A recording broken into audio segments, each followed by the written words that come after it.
기독교에서 바울이란 인물은 너무너무 중요한 인물입니다. 어떤 신학자들은 기독교는 바울의 종교라고 말을 할 정도로, 그렇다고 진짜 바울이 예수님과 같은 그런 분이라는 뜻은 아니고, 그만큼 바울이 기독교 역사에서 차지하는 비중이 크다는 거예요. 실제로 바울이 아니었더라면 기독교는 유대 지방의 종교로 갇혀 있었을 가능성이 훨씬 많습니다. 바울이 끊임없이 이방인을 향해서 전도하고 이방인들도 예수 믿게 해야 된다고 그렇게 주장을 했거든요. 그 주장이 쉬운 게 아니었습니다. 그것 때문에 엄청나게 싸워야 됐고요. 그것 때문에 수많은 위험과 죽을 고비를 넘겨야 했습니다. 그리고 마침내 바울은 이방인 선교하다가 로마에서 순교를 당했으니까 바울이라는 존재가 없었으면 기독교가 오늘날 세계적인 종교가 되지 못했을 수도 있다. 그런 말이 나오고 있습니다. 또 하나 중요한 것은 기독교는 경전을 굉장히 중요시하는 종교인데 신약 성서의 많은 부분을 바울이 썼습니다. 그러면서 예수님은 신학을 말하지 않았거든요. 그 대신 바울이 예수님의 삶 속에 들어있는 기독교의 진리를 잘 정리를 했어요. 그래서 기독교에 초석을 놓고 기독교를 전 세계로 확산시킨 사람이 사도 바울이기 때문에 기독교는 바울의 종교다 이렇게 말할 정도로 중요한 인물이 바울입니다. 이런 바울이 처음부터 예수를 믿는 사람은 아니었다는 것. 처음은 오히려 예수 믿는 사람을 철저히 쫓아다니면서 박해하고 감옥에 가두고 죽이고 막 그런 사람이었습니다. 왜냐하면 이 바울의 전 이름이 사울인데 사울은 유대교 바리새파에 속한 사람이었거든요. 유대교 중에서도 바리새파는 특별히 제사보다는 율법을 통해서 율법을 철저히 지킴으로써 하나님의 백성이 될 수 있다는 그런 어떤 논리를 가지고 있었습니다. 그러다 보니까 율법을 지키고 못 지키고 하는 것이 신앙의 핵심 요소가 되었던 거예요.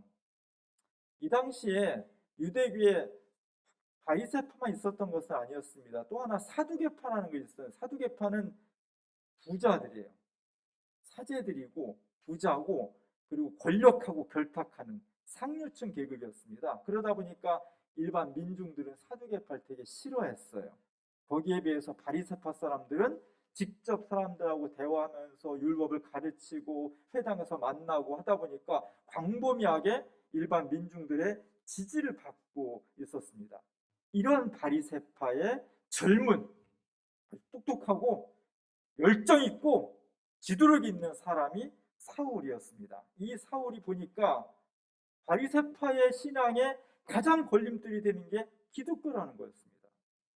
아주 작은 예수 믿는 사람들이 곳곳에 있는데 이 사람들을 박멸하지 않고는 유대교가 굉장히 위험에 처하겠다. 그래서 내가 하나님을 잘 믿는 길은 저 기독교인들을 다 없애는 것이 가장 중요하다. 이런 확신을 가지고 예수 믿는 사람들을 박해하는데 앞장을 섰습니다.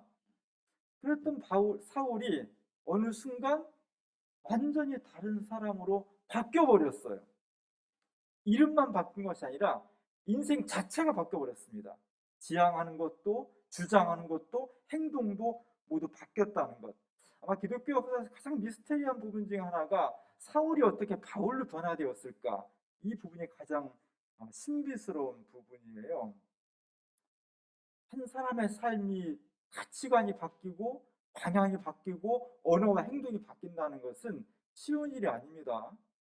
물론 요즘 우리가 현대 우리 정치사를 보면은 정말 민주화를 위해서 운동하던 열심히 있는 사람들 오늘날 보니까 자기가 극복하려고 했던 그렇게 열심히 투쟁했던 사람들 편에 서서 전혀 다른 사람을 사람이 저렇게 바뀔 수도 있구나, 인간이 저렇게 바뀔 수 있구나 이렇게 깜짝 놀랄 정도의 사람들이 지금 우리 주변에 많이 있지만 사람의 일생이 전환된다는 것은요 그렇게 쉬운 일이 아니었습니다. 특별히 사울의 변화는 우리나라 현대사의 인물의 변화는 변절이에요. 자기 이익을 위해서, 권력을 위해서, 영달을 위해서 변화된 것이지만 사울은 바리새파라는 공고한 자리에서 예수 믿는 사람 변화된 것은 죽음을 각오해야 되는 일이었거든요. 이 변화는 쉽지가 않습니다. 어떻게 그것이 가능했을까? 어떻게 변화가 가능했을까? 도대체 우리가 말하고 있는 다메섹 도상에서 사울이 예수를 만나고 바울로 변화되었다는데 그게 무슨 말인가? 그 사건은 어떤 사건인가? 여기에 기독교의 정체성이 있는 거예요. 요 지점이 유대교와 기독교가 구분되는 지점입니다. 급격하게 변화되었던 요소. 도대체 어떻게 사울이 바울로 변화된 것일까? 그것이 우리에게 대단히 중요해요. 단지 기적이냐 그냥 단지 그냥 빛이 내려와서 눈이 멀었다가 사흘 만에 눈이 떠서 놀라운 기적이네 그래서 변한 거냐? 아니면 그 속에 그 사건을 통해서 자신이 발견할 수 없었던 어떤 놀라운 기독교의 진리를 새롭게 느끼면서 유대교식 구조를 가지고는 내가 구원에 이룰 수 없구나. 기독교라는 새로운 구조를 가지고만이 내가 하나님의 진정한 자녀가 될 수 있겠구나라는 것을 눈이 멀었다가 떠지는 것을 통해서 새로운 세상, 새로운 가치관, 새로운 신앙을 발견하게 된 거죠. 그게 뭐냐? 그게 대단히 중요한 겁니다. 오늘 우리 본문이 그 얘기를 해주고 있는 겁니다. 지난 8월 31일부터 9월 8일까지 세계 교회 협의회 총회가 열렸어요. 11차 총회입니다. 1948년대 암스테르담에서 1차 총회가 열렸고 2차 대전 후에 그리고 8년마다 한 번씩 열려서 2013년도에 우리나라로서는 굉장히 영광스럽게 부산에서 10차 총회가 열렸습니다. 그리고 코로나 때문에 9년 만에 이번에 전 세계 개신교인들 그리고 정교회 이런 분들이 모여서 회의를 열었습니다. 독일의 칼스루에라는 곳에서 열렸어요. 우리가 지난번에 바인가르텐에 갔을 때 바인가르텐 바로 옆에 도시가 칼스루에예요. 한 30만 명밖에 되지 않는 도시지만 칼스루에는 독일 연방 헌법재판소가 있습니다. 연방 법원이 있습니다. 그래서 독일 전체의 법의 도시가 칼스루에예요. 우리가 시내에 이렇게 돌아다녔어요. 거기서 열렸는데 그 주제가 그리스도의 사랑이 세상을 화해와 일치로 움직이신다. 이게 주제였습니다. 그리스도의 사랑이 세상을 화해와 일치로 움직여간다. 이게 주제였습니다. 유럽에서 열린 이 세계교회 협의회 총회가 유럽은 2차 세계대전 이후로 유럽에서 우크라이나 전쟁이 일어나고 있고요. 정말 세계가 지금 이 11차 총회에 모인 사람들이 2030년 정도에 이제 12차 총회가 열 텐데 우리가 12차 총회 할 수 있을까? 다 이런 의문을 가지고 참석했다는 겁니다. 그 사이에 지구가 멸망하지 않을까? 이런 두려움, 이런 절박함을 가지고 회의를 열었고 우리가 벌써 3년 동안 코로나를 통해서 전 세계 사람들이 수많은 사람들이 죽어가고 있고 경제가 파탄이 나고 있고요. 개인 간, 지역 간, 국가 간 사이의 불평등의 구조가 심화되는 그래서 정말 자연이나 인간이나 사회나 경제나 이대로는 안 되겠다. 어떻게 이 현실을 극복할 수 있지? 이런 절박한 마음을 가지고 세계 지도자들이 모여서 회의를 한 것이 11차 WCC 총회예요. 거기서 내린 결론은 어떻게 세상을 구원할 수 있을까? 우리 어떻게 세상으로부터 구원받을 수 있을까? 오직 그리스도의 사랑이 우리를 구원할 수 있다. 이것을 다시 한번 확인하고 사람들에게 전파한 것입니다. 오늘 제가 주부에 실은 것은 그때 만들었던 포스터를 제가 실었습니다. 맨 왼쪽에 있는 녹두색 십자가는 그리스도의 고난을 통한 사랑을 말하는 거예요. 우리가 사랑을 하는데 말로 사랑할 수 있고요. 선물로 사랑할 수 있습니다. 그러나 예수님처럼 십자가에 내가 달려 죽음으로써 우리를 사랑했다는 것은 사랑의 가장 지고한 표현이에요. 가장 높은 숭고한 그 누구도 흉내낼 수 없는 가장 깊은 사랑의 표현입니다. 그 사랑이 성령을 통해서 우리 안에 세상을 변화시킬 것이라는 믿음과 기대를 십자가를 통해서 표현한 것입니다. 그 밑에 보라색 비둘기는 평화를 상징하는 거죠. 이 세상에 전쟁이 끝나고 평화가 왔으면 좋겠다. 그리고 아무리 지구의 위기 앞에서 어떤 위험과 불안이 있다 할지라도 우리는 비둘기같이 희망을 노래해야 된다. 교회는 희망의 선포자가 되어야 된다. 그런 것을 이야기해 주고 있습니다. 그리고 오른편에 초록색 원은 세계 전체를 말하는 거예요. 지구 전체를 말하는 것이고, 이 지구 전체가 모나지 않고 각지지 않고 둥글게 원이 됨으로써 화해하고 하나 되고 일치하고 그 사역을 교회가 잘 감당해야 된다. 그런 의미를 가지고 있습니다. 그리고 맨 밑에 파란색 선과 빨간색 선이 두 선이 일치하지 않아요. 출발점도 다르고 가는 곳도 달라요. 모양도 다릅니다. 색깔도 다릅니다. 세계 전체에서 온 기독교인들이 유럽 사람도 있고 아시아 사람도 있고 미국 사람도 있고 아프리카 사람도 있는데 각각 다 달라요. 예수를 믿지만 신앙 고백도 조금씩 다르고 문화도 다르고 언어도 다르고 전통도 다릅니다. 가는 방향도 달라요. 그러나 우리는 그리스도 안에서 모두가 다 하나이며 일치되며 그 속에서 그리스도에 맡긴 사명을 기쁨으로 잘 감당해야 될 사랑의 공동체라는 것을 표현해 주고 있는 것입니다. 세계 교회가 오늘 우리 세상을 어떻게 구원할 수 있을까? 수많은 방법이 있고 수많은 중요한 것이 있지만 그리스도의 사랑을 교회가 어떻게 실현할 수 있느냐가 이 세계를 구원할 수 있는 첫 번째 중요한 것이다. 9년 만에 열린 2021년도에 열린 세계교회가 이 사실을 확인한 것입니다.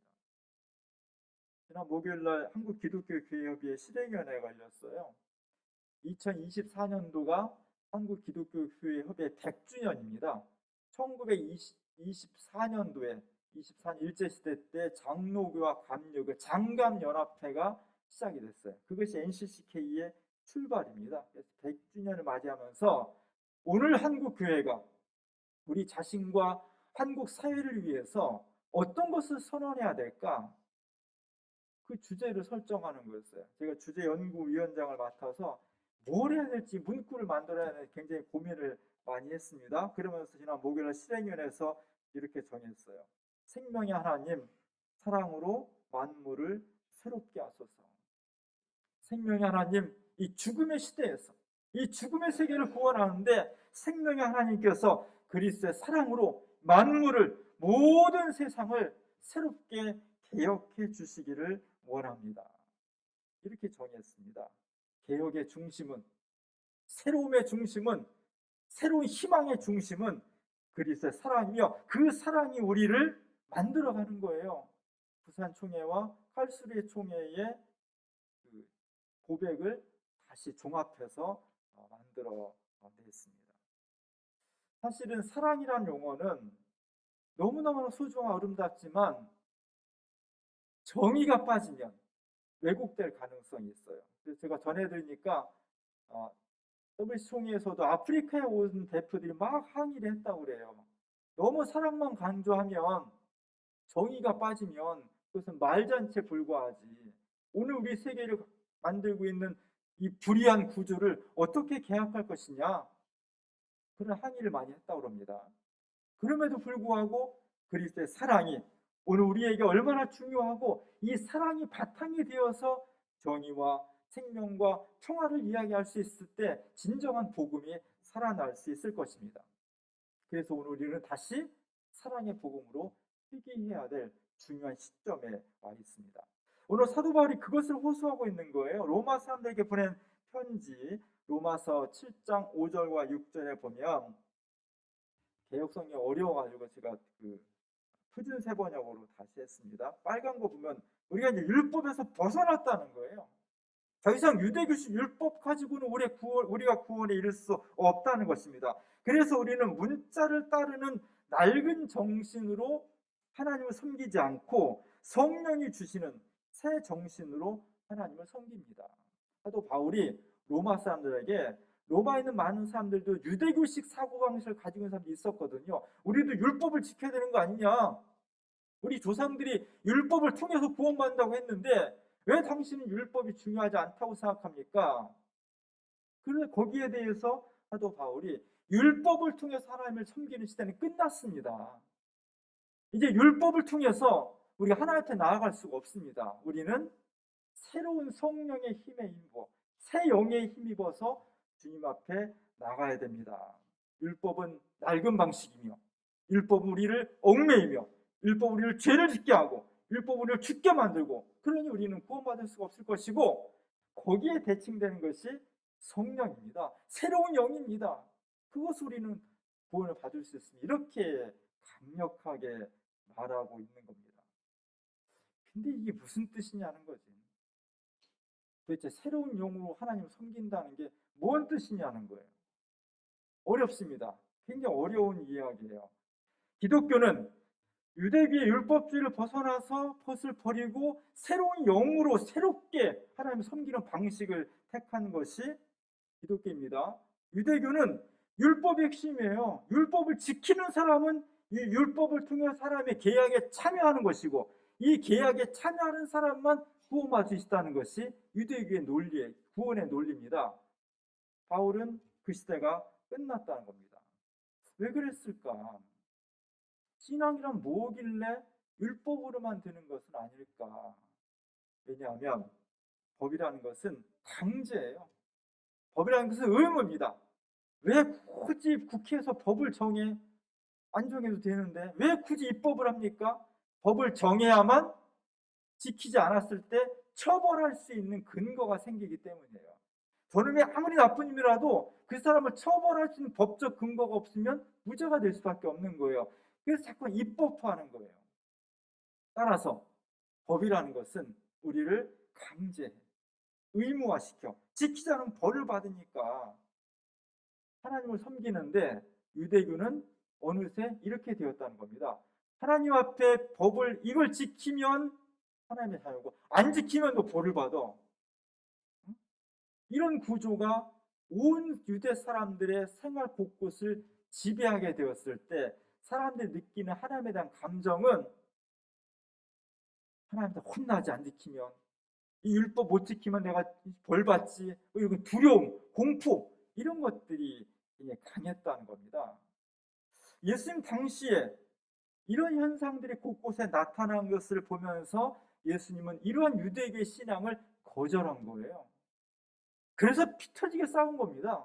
그래서 바리새파 사람들한테 죽임을 당한 거예요. 죽으면서까지 싸운 거예요. 뭐 때문에? 하나님은 이런 방식으로 믿으면 안 된다는 거예요. 하나님은 사랑인데, 사랑으로 창조하시고 이 세상을 사랑으로 인도해 가시는데, 사랑으로 지음받은 우리가 부모님 같은 하나님 앞에 나오면서 내가 이거 안 드리면은, 이거 안 하면은 벌 받지, 두렵고 떨리고, 그러니까 억지로 하고, 그렇게 해서는 진정한 신앙에 이를 수 없다는 겁니다. 우리가 부모님을 사랑하는데, 자식을 사랑하는데, 사랑하니까 사랑하는 거지. 그럼 부모니까 이렇게 사랑해야 돼, 아니면 혼나, 그건 이미 부모 자식 관계가 아닌 거죠. 하나님과 우리 관계도 바로 그런 거예요. 예수님이 선언한 것은, 왜 굳이 예수님 당시에 하나님을 믿는 방식인 유대교가 있었는데 굳이 예수님이 죽어가면서까지 유대교를 거절하고 새로운 기독교를 만들었냐? 유대교가 하나님 믿는 방식이 잘못됐기 때문이에요.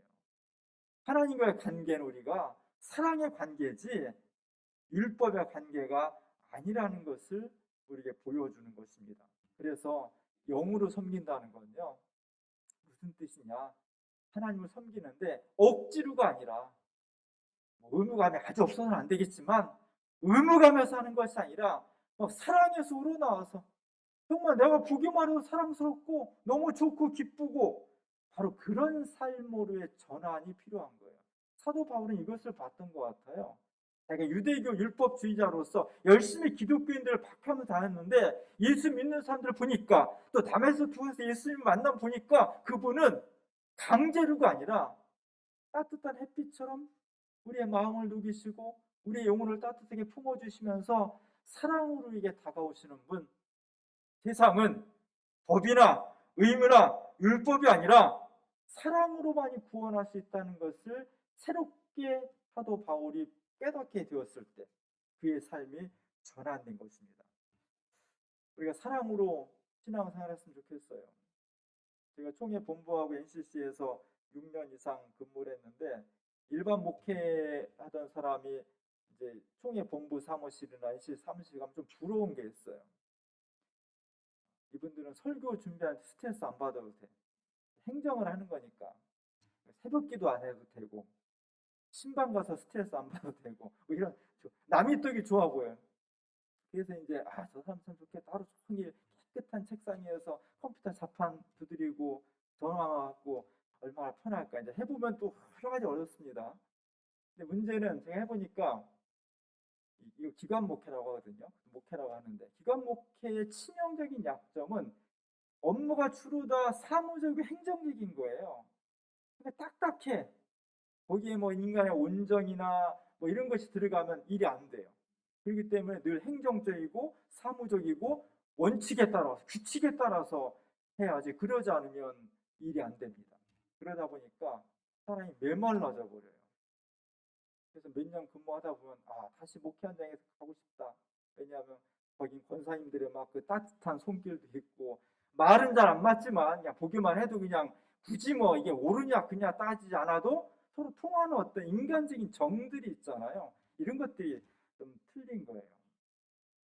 신앙은 첫 번째가 뭐냐? 신앙은 너무 옳고 그름을 따지는 것보다는 신앙은 사랑에 빠지는 거예요. 하나님과 사랑에 빠지는 겁니다. 사랑에 빠지면 어때요? 이성이 마비돼. 눈이 안 보여.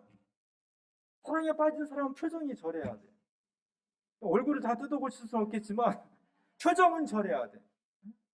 저 사람의 눈길은 누군가의 사랑에 빠진 거예요. 교회 나오는 사람이 하나님과 저런 사랑에 빠져야 돼. 그냥 하나님을 바라볼 때 그냥 내 눈이 막, 저 사람 하나님과 사랑에 빠졌어. 저 사람 주민교회하고 사랑에 빠졌어. 왜냐하면 교회 올 때 표정이 달라야 돼. 하나님을 만나러 오는데, 사랑하는 사람 만나러 오는데 그 기대가 막 차야지. 그 기대를 내가 어쩔 수 없어서 얼굴로 나타나야죠. 근데 교회 올 때 하나님 만나러 갈 때 막 죽을 상을 하면, 물론 힘들어 그럴 수도 있지만 죽을 상을 하고 온다면 그거는 행복하지 않은 거예요. 근데 이것도 훈련을 해야 돼요. 훈련. 그래서 교회 올 때요, 하나님 만나러 올 때 거울 앞에서 웃는 훈련을 하고 오세요. 거울도 안 보는 여자, 거울도 안 보는 남자 그러지 말고 거울을 보고 훈련해. 내가 교회 가서 누굴 만나면 이렇게 빵긋 웃어야지. 저 사람 보기만 해도 눈길이 사랑에 빠진 사람이야. 이렇게 느끼게 해줘야지. 그게 대단히 중요해요. 왜냐하면 신앙은, 사실 신학이나 성경 공부는요, 조금만 해도 돼. 그것 때문에 예수 못 믿는 거 아니에요. 아무리 많은 걸 알고 아무리 공부를 많이 했어도 그 마음속에 기독교의 본질인 사랑이 고갈돼 버리면요, 신앙생활 할 수가 없는 거예요. 행복하지가 않아요. 하나님도 행복하지 않고 우리도 행복하지 않아요. 우리가 다시 사랑의 근원을 찾아야 돼.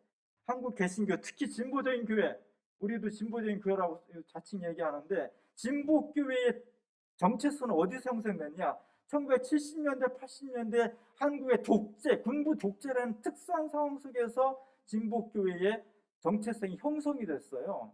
그때는 악의 무리와 싸워야 돼.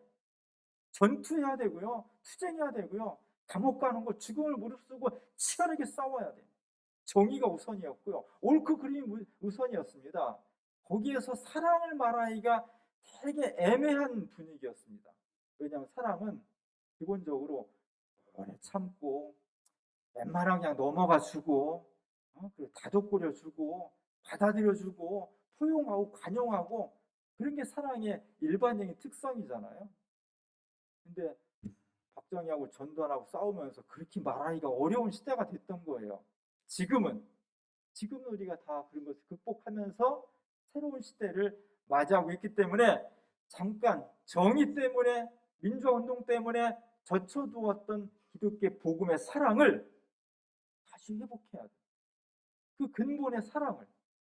그래서 하나님 만나러 나올 때 기쁨과 감사가 넘치고, 같은 신앙생활하는 교인을 만날 때 너무 행복하고 기쁘고, 이것이 기독교의 새로운 복음의 형식입니다. 이것이 새 영을 통해서, 문자를 버리고 율법을 버리고 율법으로 행할 수 없었던 진정한 구원의 길을 새 영을 통해서 가는 방식이 사랑입니다. 우리 주민교회가 사랑의 메신저가 됐으면 좋겠습니다. 우리 모두가 다 사랑의 공동체가 됐으면 좋겠습니다. 하나님을 사랑하면서 행복하고 같이 하나님 믿는 사람들을 사랑하면서 정말 예수 믿는 행복이 무엇인지를 내 손과 발과 언어와 표정과 삶 전체를 통해서 드러내 보여줄 수 있을 때, 그때 하나님 우리를 통해서 새 역사를 단행하실 것입니다. 새로운 영으로 하나님을 섬기는 은총이 우리 모두에 함께 할 수 있기를 주님의 이름으로 간절히 축원합니다.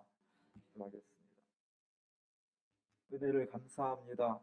주 하나님께서 우리를 사랑의 공동체로 불러주셨으니 우리가 주님을 사랑하고 같은 교우를 사랑하고 이웃을 사랑하면서 사랑이 주는 기쁨, 사랑의 행복, 사랑의 희망을 온 삶으로 체험하고 증언하는 우리 모두가 되게 도와주옵소서.